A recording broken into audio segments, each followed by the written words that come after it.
Hello friends, आप सभी लोगों का स्वागत है अफिल स्टडी चैनल पे। अब जैसे कि आपने अगर हमारा पिछले वीडियो नहीं देखा होगा तो उसको इसमें लिंक प्रोवाइड कर दिया जाएगा, जाके देख लीजिएगा। उसमें जो बहुपद है उसका वो वाला टॉपिक पूरा ख़त्म हो गया है। अब आपका जो तीसरा चैप्टर है इसमें आपके बुक में जो दो चर वाले रैखिक समीकरण युग्म, इसके बारे में आज पढ़ेंगे हम लोग। इसमें जो टॉपिक है वो पहला ये है कि आपको जो रैखिक समीकरण युग्म है वो होता क्या है, उसका ग्राफीय विधि से सलूशन, ग्राफीय विधि से उसको हल कैसे करेंगे, ये सब इस वीडियो में हम लोग जानेंगे। तो सबसे पहले चलिए देखते हैं कि जो आपका है दो चर वाले रैखिक समीकरण युग्म ये क्या होते हैं। तो इसमें एक एक चीज़ को पहले समझते हैं। इसमें जो पहला है युग्म या शुरू से इसको देखते हैं यहाँ से। देखिए दो चर का मतलब आप जानते होंगे, चर ऐसे चर किसे कहेंगे, ऐसी राशियाँ जिसका जो वैल्यू है वो परिवर्तित होता रहे तो उसे चर बोलते हैं। जैसे कोई भी हम जो यहाँ पे वो लेते हैं लेटर वगैरह, एक्स है, वाई है, जेड है, ए बी जनरली नहीं लेते हैं, उसको कांस्टेंट के रूप में लेते हैं। तो एक्स वाई जेड लेते हैं हम लोग, या एम एन ले लेते हैं कभी। तो ये सब आपके चर हैं। इसका प्रयोग चर के रूप में जनरली किया जाता है अलजेब्रा में, बीजगणित में। तो यहाँ पे बात होगी दो चरों की। दो चर जनरली क्या क्या लिया जाएगा इसमें पूरे में, एक्स एंड वाई। तो ये आपके दो चर हो गए। तो दो चर एक्स और वाई इसमें उल्लेख किया हुआ मिलेगा आपको। इसके बाद समीकरण किसे कहेंगे, तो समीकरण ऐसा होता है कुछ इस फॉर्म का होगा, a x plus b y plus c बराबर 0। अगर ये है तो इसमें क्या होगा कि समीकरण में क्या होता है कि किसी एक ही वैल्यू पे एक्स और वाई जो इसमें चर होंगे उसे किसी एक ही वैल्यू पे ये सेटिस्फाई करेगा, कुछ निश्चित वैल्यू पे ये सेटिस्फाई करेगा। ऐसा नहीं है कि एक्स और वाई का प्रत्येक वैल्यू रखेंगे और ये समीकरण संतुष्ट हो जाए, ये जो दिया हुआ बीजगणितीय व्यंजक है ये संतुष्ट हो जाए। ये एक्स वाई के कुछ निश्चित मानों पे ही संतुष्ट होगा तो उसे आप समीकरण बोलेंगे। अब तीसरी चीज़ है कि युग्म क्या होता है। तो दो समीकरण, युग्म का मतलब होता है जोड़ा, या इसको दो बोलें। तो दो समीकरण अगर यहीं पे हो, यहाँ पे a1 b1 c1 a2x b2y plus c2, ये दो समीकरण हो गए। इन दो समीकरणों के समूह को ही बोलते हैं हम लोग समीकरण युग्म। तो ये आपको चीज़ यहाँ से क्लियर हो गई होगी कि दो चर का मतलब दो चरों की बात होगी। समीकरण का मतलब ऐसा हो गया कि जिसमें जो चर है उसे कुछ निश्चित मानों पे ही वो संतुष्ट करते हैं उस दिए गए बीजगणितीय व्यंजक को। फिर युग्म का मतलब हो गया जोड़ा, दो समीकरणों का समूह हो जाएगा, इसमें आएगा। रैखिक का मतलब है कि जो चर होगी, चर की जो घात है वो 1 होगी। देखिए यहाँ पे जो चर की घात है, यहाँ पे x की घात 1 है, y की घात 1 है, यहाँ पे x की घात 1 है, y की घात 1 है। ये रैखिक समीकरण युग्म हो गया आपका दो चर वाले। तो इसके बारे में हम लोग पढ़ेंगे यहाँ पे। तो ये आपको पूरा समझ में आ गया होगा कि दो चर वाले रैखिक समीकरण का मतलब होता क्या है। अब देखिए, अब इसमें हमें सीखना क्या क्या चीज़ें हैं। तो ये तो हमने जान लिया कि रैखिक समीकरण युग्म होता क्या है। इसका जो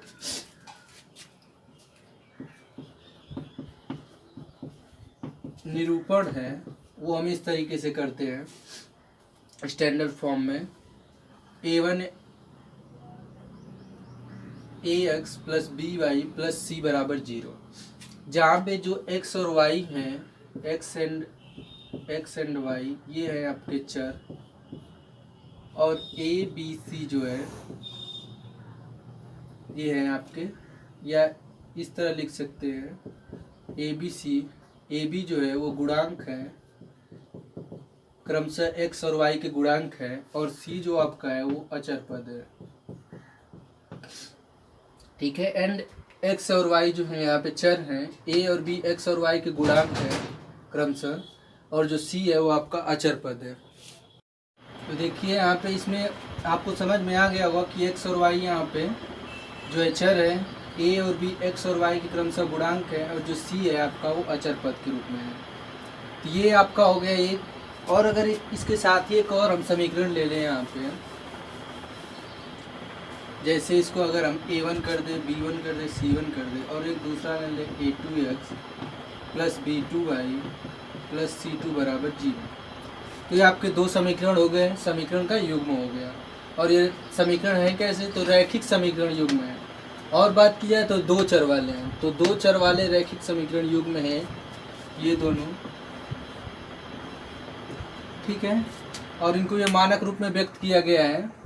अब देखिए इसमें जो अगली चीज़ है वो ये है कि पहला आपको सीखना है कि हम ग्राफीय विधि से इसका हल कैसे करेंगे, ग्राफीय विधि से।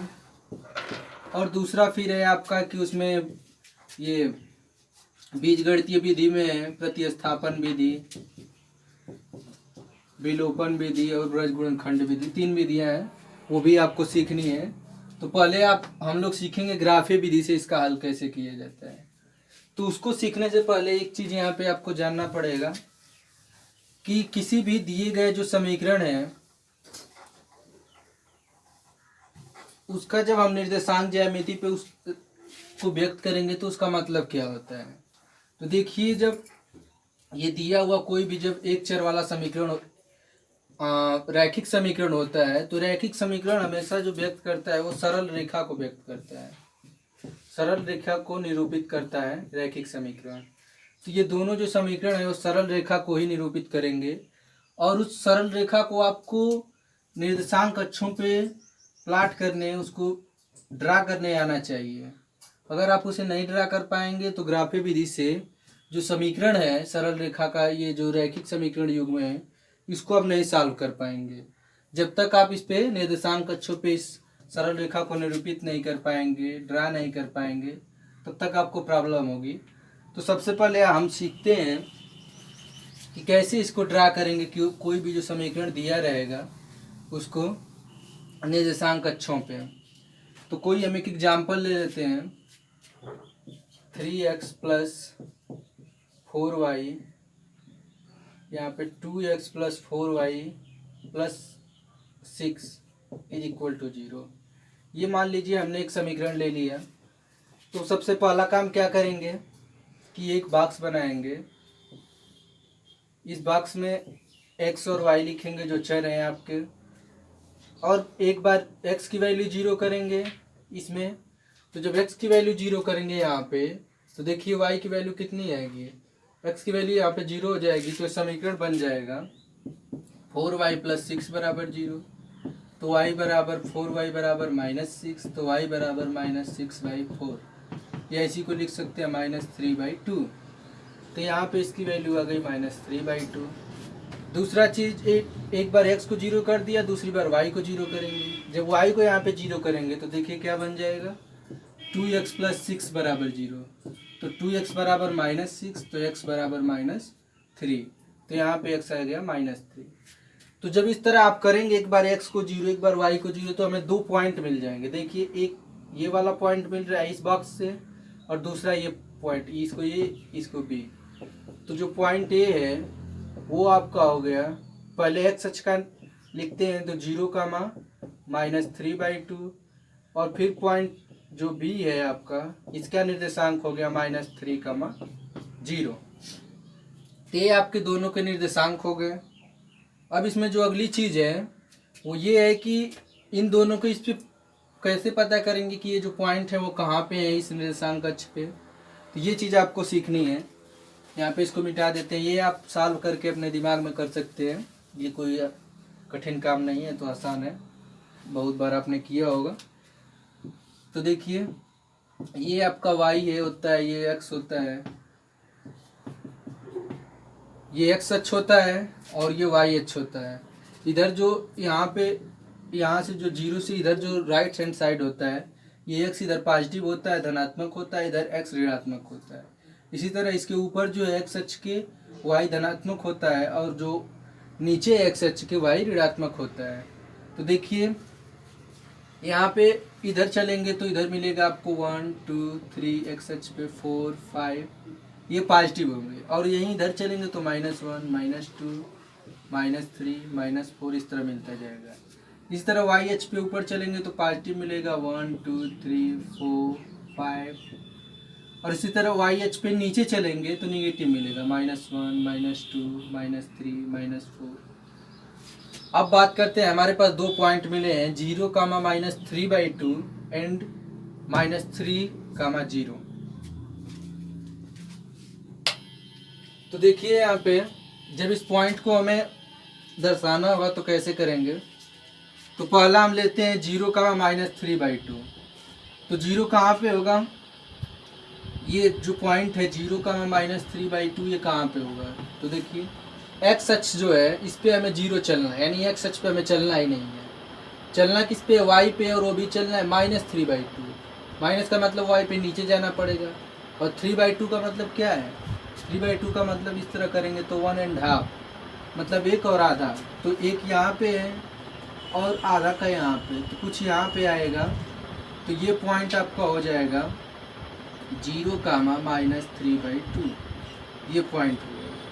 इसके बाद दूसरा जो हमारे पास था वो है -3, 0। इसमें देखा जाए तो हमें एक्स अक्ष पे चलना है -3 और वाई पे 0। तो वाई पे हमें चलना ही नहीं है, मतलब एक्स अक्ष पे -3, तो -3 एक्स अक्ष पे यहाँ पे है। तो ये पॉइंट हो गया -3, 0। इन दोनों जब बिंदुओं को आप मिला देंगे तो इन दोनों बिंदुओं को मिलाने से जो रेखा पास करेगी वही रेखा इस दिए गए समीकरण को निरूपित करेगी। जो हमारा समीकरण था 2x + 4y = 6 + 6 = 0, ये हमारा समीकरण था। तो ये जो रेखा है सरल रेखा उस दिए गए समीकरण को निरूपित करेगी। तो ये आपका इस तरह से आप ग्राफ के द्वारा दिए गए समीकरण को आप इस पे प्लाट करेंगे निर्देशांक अक्षों पे, और प्लाट करने के पश्चात यहाँ से हम सलूशन अभी निकालना सीखेंगे। ये हमने प्लाट करना सिखाया कि कैसे किसी भी दिए गए समीकरण को निर्देशांक अक्षों पे आप प्लाट कर सकते हैं। तो ये आपको समझ में आ गया होगा। अब देखिए अगली चीज इसमें है कि अगर कोई बिंदु है, जैसे अभी हमने जो यहाँ पे 2x + 4y + 6 = 0, तो इसके दो पॉइंट आए थे, एक 0, -3/2 और दूसरा आया था -3, 0। ये दो पॉइंट हैं। अगर ये दो पॉइंट जैसे हमने यहाँ पे प्लाट किया था कुछ इस तरह से आया था, थोड़ा सा ये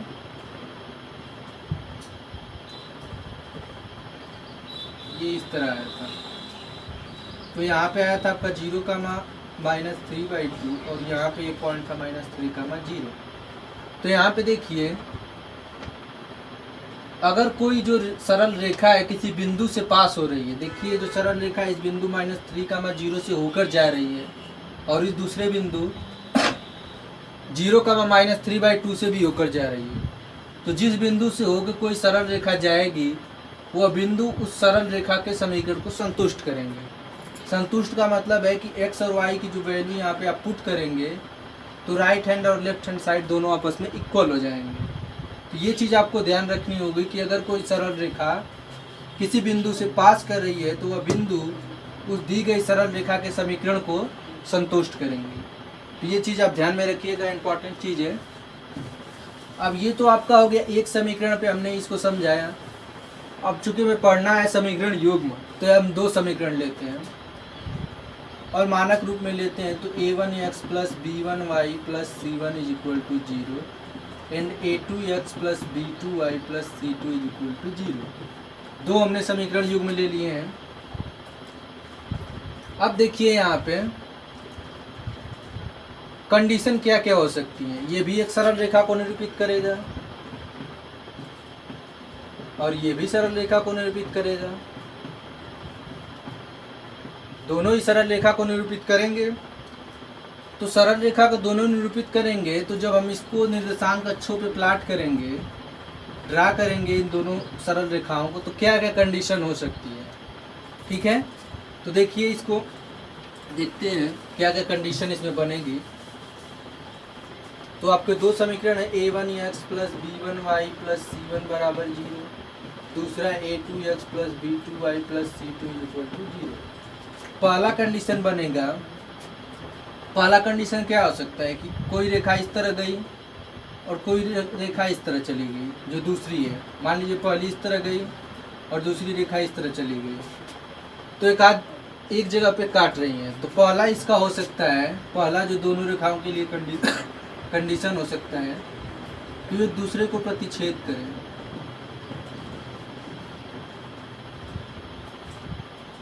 प्रतिच्छेद करें।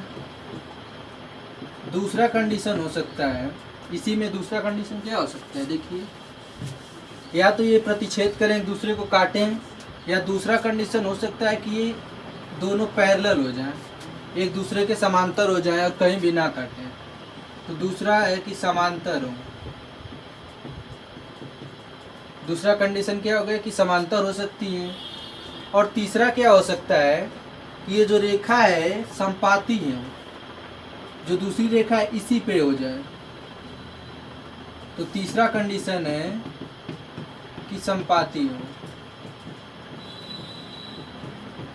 तो जो हमने दो रेखाओं का समीकरण लिया, इसमें तीन कंडीशन बनेंगे। पहला है कि या तो वो प्रतिच्छेद करें, दूसरा है कि या तो वो समांतर हो सकती है, और तीसरा है कि वो संपाती हो सकती है, मतलब एक ही रेखा पे दोनों रेखाएं हो सकती हैं। तो ये तीन कंडीशन हो गई। अब इसी पे मैक्सिमम जो आपका फर्स्ट और सेकंड एक्सरसाइज है इसी पे आधारित है। आपको समीकरण दे के पूछ सकता है कि बताइए ये प्रतिच्छेद करेंगे कि नहीं करेंगी, समांतर है कि संपाती है। तो इसके लिए हमें कुछ कंडीशंस पता होने चाहिए, उसके हिसाब से हम बता सकते हैं कि वो प्रतिच्छेद करेंगे कि नहीं करेंगी, समांतर होंगी कि नहीं होंगी, कि संपाती होंगी। ये तीनों चीज़ें हैं, बहुत इंपॉर्टेंट चीज़ है, इसको ध्यान से आप समझिए। प्रतिच्छेद करेंगी, समांतर होगी या संपाती होंगी, इस चीज़ को हमें पता करना है, वेरीफाई करना है, और उसका अगर है तो उसका सलूशन निकालना है। अगर संपाती है तो क्या होगा, समांतर है तो क्या होगा, प्रतिच्छेद करेंगे क्या होगा। तो देखिए, जब अगर प्रतिच्छेद करेंगी तो केवल एक सलूशन होगा, एक हल होगा उन दोनों समीकरणों का। अगर समांतर होंगी तो कोई हल नहीं होगा, कोई हल नहीं। और अगर संपाती हो गई तो अनेक हल हो सकते हैं।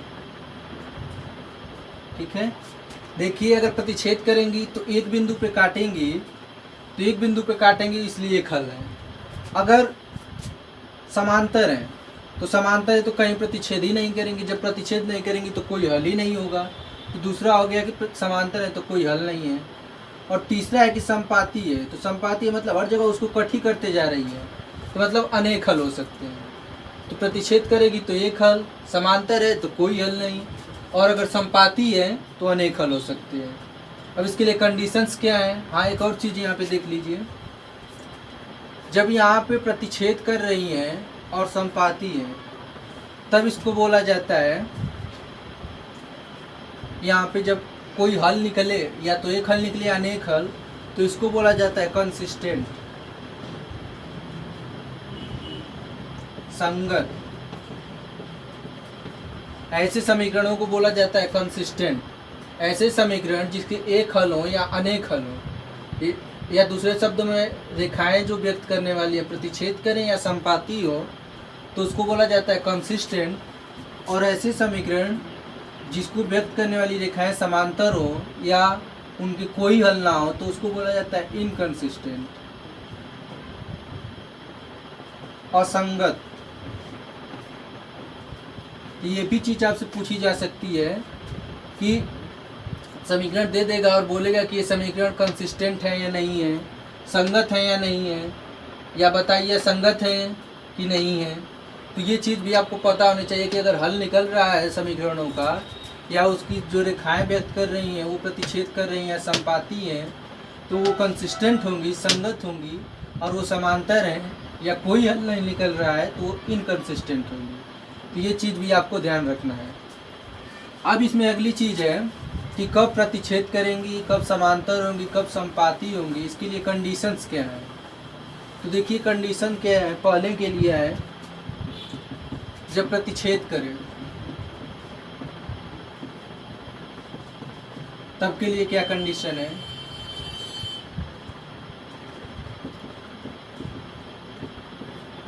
तब के लिए कंडीशन क्या है, जब प्रतिच्छेद करें।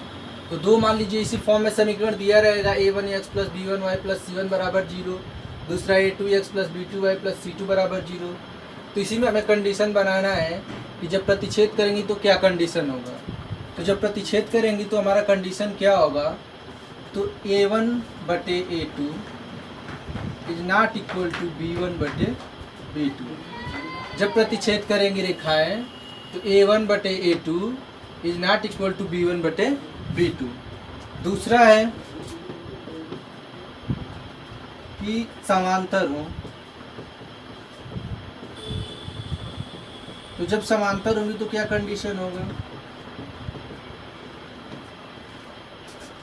समांतर होने पर कंडीशन क्या है आपका,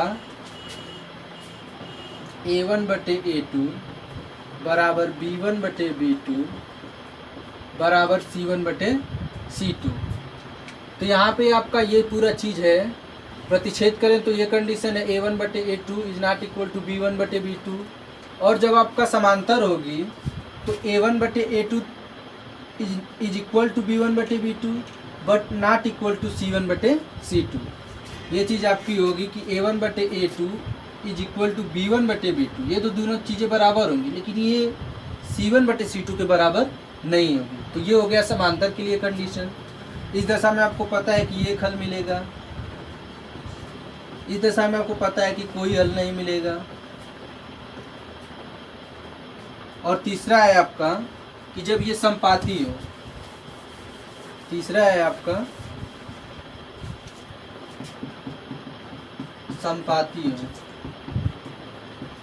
तो जब समपाती होंगी तब क्या कंडीशन है, a1 बटे a2 बराबर b1 बटे b2 बराबर c1 बटे c2। ये तीनों चीज़ें आपस में बराबर होगी और यहाँ पे आपको पता है कि इसके अनेक हल मिलेंगे। ठीक है, तो इस दशा में तीनों चीज़ें आपस में क्या होंगी, बराबर हो जाएंगी। ये आपका समीकरण था, इसके अनुसार हमने यहाँ पे कंडीशन बनाया है a1 बटे a2 बराबर b1 बटे b2 बराबर c1 बटे c2। मतलब यहाँ पे जो इस तरह आप निकालेंगे भाग दे दे के, तो ये तीनों चीज़ें अगर बराबर हो गई तो जो समीकरण होगा उसको व्यक्त करने वाली रेखाएं समपाती होंगी। अगर ये दोनों बराबर हैं, ये बराबर नहीं है, तो दोनों जो रेखाएं व्यक्त करेंगी वो समांतर होंगी। और अगर ये ना हो, ये दोनों बराबर ना हो, तो दो रेखाएं दोनों एक दूसरे को प्रतिच्छेद करेंगी। तो ये आपके कंडीशंस हो गए रेखाओं पे कि कब वो समांतर होंगी, कब समपाती होंगी और कब प्रतिच्छेद करेंगी, जो दो समीकरणों को व्यक्त कर रही हैं। तो ये आपको समझना है, अच्छे से समझ लीजिएगा, क्योंकि इसी पे आधारित जो आपके शुरू के 2 एक्सरसाइज है वो आपको मिलेंगे। ठीक है, तो इस वीडियो में इतना ही रहने देते हैं, और आपको अगले वीडियो में आपको एक्सरसाइज मिलेगा इससे रिलेटेड जितना भी आपको होगा समपाती और समांतर रेखाओं से, और कैसे ग्राफ के द्वारा हल करेंगे उसको भी यहीं पे देख लेते हैं। थोड़ा सा टाइम लगेगा, देखिए।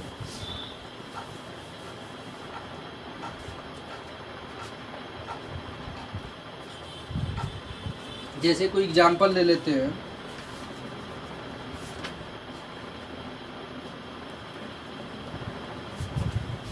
देखिए कि एग्जांपल है x प्लस 3y बराबर 6, सेकेंड है 2x minus 3y is equal to 12। ये हमारे पास दो रैखिक समीकरण है, दो चर वाले। अब इसका हमें ग्राफी विधि से हल निकालना है। तो कैसे निकालेंगे, तो सबसे पहले इन दोनों जो समीकरण है उसको हम ग्राफ पे निर्देशांक अक्षों पे प्लाट करेंगे। तो देखिए यहाँ पे ये y होता है, ये x अक्ष होता है, इधर x डैश है, इधर y डैश है। सबसे पहले पे आते हैं, तो x प्लस 3y इसके लिए एक बॉक्स बनाते हैं, यहाँ पे x यहाँ पे y। ठीक है, जब x को 0 करेंगे तो y की वैल्यू क्या होगी, x को यहाँ पे 0 करेंगे तो ये 3y बराबर 6 बचेगा, तो y बराबर 2। जब y को 0 करेंगे तो y 0 होगा, तो x इज इक्वल टू 6। तो दो पॉइंट हमारे पास मिल गए, 0,2 यहाँ से मिलेंगे 0,2 और दूसरा 6,0। पहले x अक्ष वाले निर्देशांक को लिखते हैं, फिर y वाले को लिखते हैं, ये आपको ध्यान में रखना होगा। तो पहला 0,2 हो गया, दूसरा 6,0। तो 0,2 कहाँ पे होगा? तो एक्स अक्ष पे 0 चलना है, वाई पे 2, तो इधर 1 है, यहाँ पे 2 मान लीजिए, तो ये हो गया आपका पॉइंट 0,2 ये वाला। फिर 6,0 तो एक्स अक्ष पे 6, वाई पे 0, तो 1 2 3 4 5 6, यहाँ पे 6 का मान लीजिए 0 हो गया। इसी तरह ये पहले के लिए हो गया, पहले समीकरण के लिए। अब इन दोनों बिंदुओं से जो रेखा पास होगी वहीं आपको पहले समीकरण को निरूपित करेगी। देखिए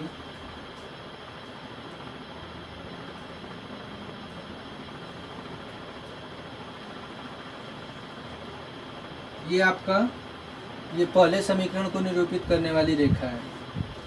अब आते हैं दूसरे समीकरण पे। पहले समीकरण के लिए हो गया है रेखा, दूसरे समीकरण पे आए तो 2x माइनस 3y बराबर 12 है। तो इसके लिए बॉक्स बना देते हैं, यहाँ पे x यहाँ पे y। एक बार x को 0 करेंगे यहाँ पे तो माइनस 3y इक्वल टू 12 आएगा, तो इधर करेंगे तो y इक्वल टू आ जाएगा -4, और जब y को 0 करेंगे तो x इक्वल टू 6 आ जाएगा। तो दूसरा पॉइंट हमें मिला 0 कामा, यहाँ पे इससे मिलेगा 0 कामा -4, यहाँ से 6 कामा 0। तो 0 कामा -4 कहाँ पे होगा? तो देखिए x पे 0 चलना है, y पे -4, तो इधर नीचे आने पे y माइनस होता है, तो यहाँ पे हो जाएगा 0 कामा -4। ठीक है, 1 2 3 और 4। 6 कामा 0 तो अभी हमने इसको दर्शाया था यहाँ पे। तो जो दूसरी रेखा है वो इन दो बिंदुओं से पास होगी, ये यहाँ से।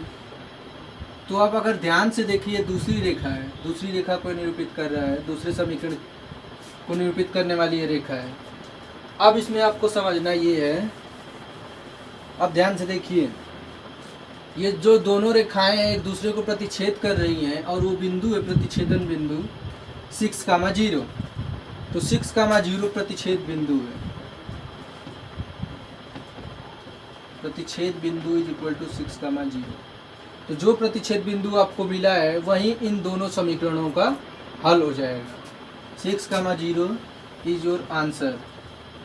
और ये आंसर हमने कैसे प्राप्त किया? तो ग्राफीय विधि से हल करके प्राप्त किया। ये पूरा आपको दर्शाना पड़ेगा, जब सवाल करेंगे आप ग्राफीय विधि से तो पूरा ये हल करना पड़ेगा। और जो दोनों बॉक्स हमने दिखाए थे जिसकी सहायता से पॉइंट फाइंड किया है वो भी आपको दर्शाना होगा।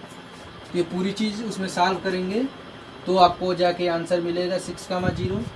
इसमें रख के देख भी सकते हैं कि सही है कि नहीं। यहाँ पे 1 की जगह पे 6 रखेंगे, यहाँ पे 0, तो देखिए 6 इज इक्वल टू 6, पहला वाला संतुष्ट हो गया। दूसरे में रखिए 6 यहाँ पे रखेंगे तो 12 यहाँ पे रखेंगे 0, तो ये आपको आ जाएगा। ये हो गया ग्राफीय विधि से हल इन दो समीकरणों का।